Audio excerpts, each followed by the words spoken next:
Baik, mari kita bahas metodologi tafsir Al-Quran. Tafsir secara bahasa, pengelawaan atau penafsiran terhadap ayat Al-Quran.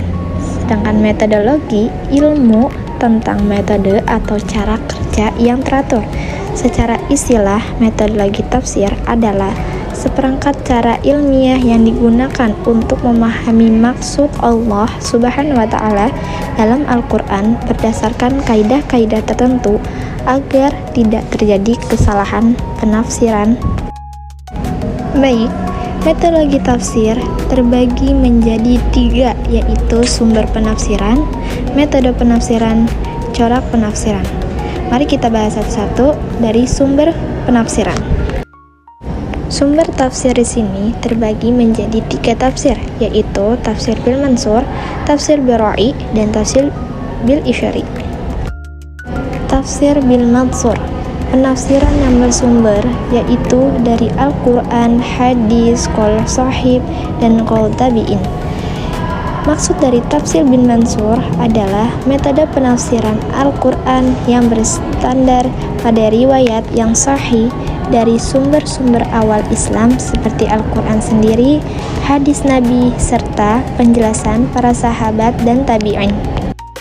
Tafsir bil ra'i ialah metode penafsiran Al-Quran yang menggunakan akal, ijtihad, dan analisis ilmiah, tetapi tetap harus berdasarkan pada kaidah-kaidah ilmu tafsir dan tidak boleh bertentangan dengan Al-Quran, hadis, serta prinsip-prinsip syariat. Tafsir bil ra'i terbagi menjadi 2 jenis. Yang pertama, tafsir bil ra'i al-mahmud, sesuai dengan kaidah ilmiah tafsir, tidak bertentangan dengan Al-Quran dan hadis. Yang kedua, tafsir bil ra'i al-madzum, ialah berdasarkan opini pribadi tanpa ilmu, menafsirkan ayat sesuai kepentingan dan menghasilkan dalil dan kaidah tafsir.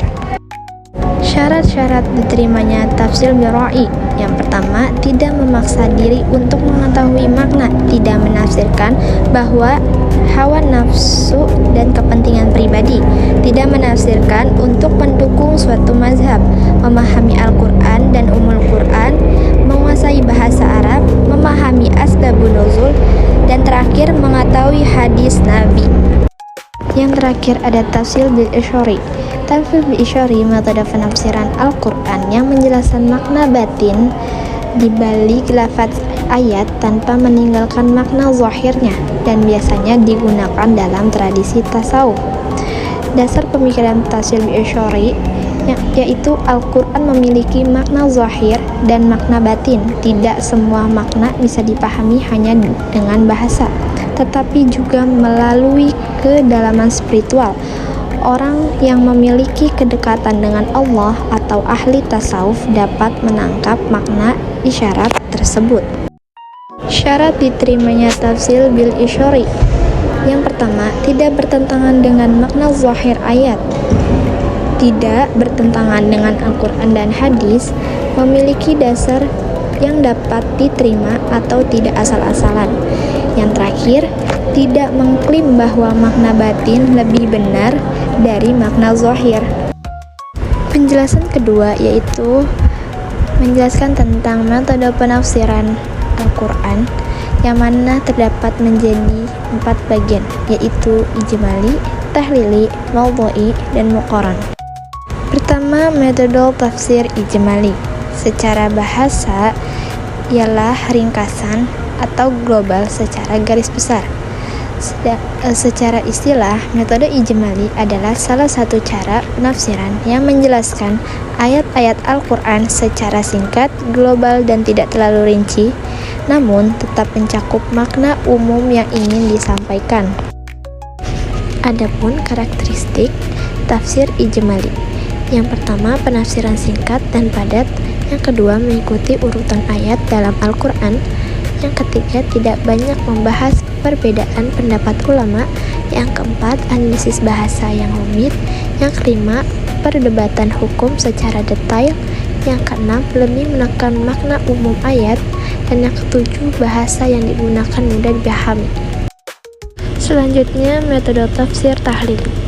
Tafsir tahlili adalah membahas ayat-ayat Al-Quran secara rinci dan mendalam. ayat demi ayat sesuai dengan urutan dalam mushaf dengan mengkaji berbagai aspek yang berkaitan dengan ayat tersebut. Adapun karakteristik tafsir tahlili. Yang pertama, menafsirkan ayat secara berurutan. Yang kedua, pembahasan bersifat rinci dan mendalam. Yang ketiga, mengkaji berbagai aspek ilmu. Yang keempat, menggunakan kosakata dan struktur bahasa. Yang kelima, memuat riwayat dan pendapat ulama. Dan yang keenam, menjelaskan hukum dan kandungan ayat. Ketujuh, menggali hikmah dan pesan ayat. Yang ke-8, sifat komprehensif. Dan yang ke-9, tidak terkait satu pendekatan saja. Selanjutnya, metode tafsir maudu'i. Tafsir maudu'i adalah mengumpulkan seluruh ayat Al-Quran yang berkaitan dengan satu tema tertentu, lalu dianalisis secara menyeluruh untuk mendapatkan pemahaman yang utuh tentang tema tersebut. Adapun karakteristik dari tafsir maudu'i yaitu berorientasi pada tema, menghimpun ayat dari berbagai surah, tidak mengikuti urutan mushaf, bersifat komprehensif dalam satu tema, dan yang terakhir memperhatikan konteks ayat. Selanjutnya yang terakhir ada metode tafsir muqaran, ialah cara penafsiran Al-Quran dengan membandingkan berbagai penafsiran atau dalil yang berkaitan dengan suatu ayat sehingga dapat diketahui persamaan, perbedaan, dan pendapat yang paling kuat. Karakteristik dari tafsir muqaran, yang pertama bersifat analisis dan kritis, yang kedua menampilkan berbagai pendapat, yang ketiga membahas persamaan dan perbedaan, yang keempat tidak langsung mengambil satu makna tanpa perbandingan, dan yang kelima terakhir mengutamakan argumentasi. Selanjutnya kita akan menjelaskan tentang corak tafsir. Corak tafsir itu terbagi menjadi 6 bagian. Yang pertama adalah lughawi, adabi, kalami, fikih, adabul ijtimal, dan ilmiah. Adapun tafsir lughawi dan tafsir adabi. Tafsir lughawi adalah berfokus pada aspek bahasa Arab seperti struktur kalimat, arti kata, dan kaidah bahasa untuk memahami makna ayat secara tepat. Kitab tafsirnya yaitu Al-Khashab karya Az-Zamakhsyari, dan sedangkan tafsir adabi adalah penafsiran Al-Quran yang menonjolkan aspek keindahan bahasa yang menghubungkan dengan realitas sosial. Contoh tafsirnya, kitab tafsirnya adalah Tafsir An-Mansur karya Muhammad Abadu.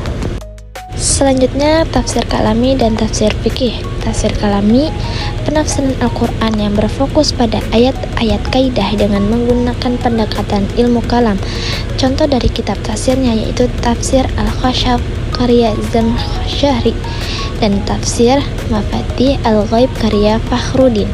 Sedangkan tafsir fikih ialah berfokus pada ayat Al-Quran, berfokus pada ayat hukum dengan tujuan menjelaskan dan menempatkan hukum-hukum syariat berdasarkan dalil Al-Quran. Contoh kitab tafsir fikihnya yaitu Ahkam Al-Quran karya Al-Jaz karya Qurtubi, dan yang terakhir tafsir Adabul Ijtimal dan tafsir ilmi. Tafsir Ijtimal mengintiberatkan pada aspek sosial masyarakat dengan tujuan menjelaskan bagaimana ajaran Al-Quran dapat diterapkan untuk memperbaiki kehidupan. Contoh kitab tafsirnya Tafsir Al-Manar karya Muhammad Abduh. Sedangkan tafsir ilmi itu corak penafsirannya yang mengaitkan dengan ayat-ayat Al-Quran dengan ilmu pengetahuan. Contoh kitab tafsir ilmi yaitu Al-Jawahir fi Tafsir Al-Quran karya Tantawi Jauhari. Dari hasil penjelasan tentang metodologi tafsir Al-Quran, kesimpulan dari keseluruhannya ialah merupakan cara pendekatan atau sistem yang digunakan untuk memahami serta menjelaskan makna ayat-ayat Al-Quran secara benar, terarah, dan dapat dipertanggungjawabkan. Keberadaan metodologi ini sangat penting agar penafsiran tidak dilakukan secara sembarangan, tapi berdasarkan kaidah ilmiah yang telah dikembangkan oleh para ulama. Sekian penjelasan dari saya mengenai metodologi tafsir Al-Quran. Apabila ada kesalahan perkataan, mohon dimaafkan. Wassalamualaikum warahmatullahi wabarakatuh.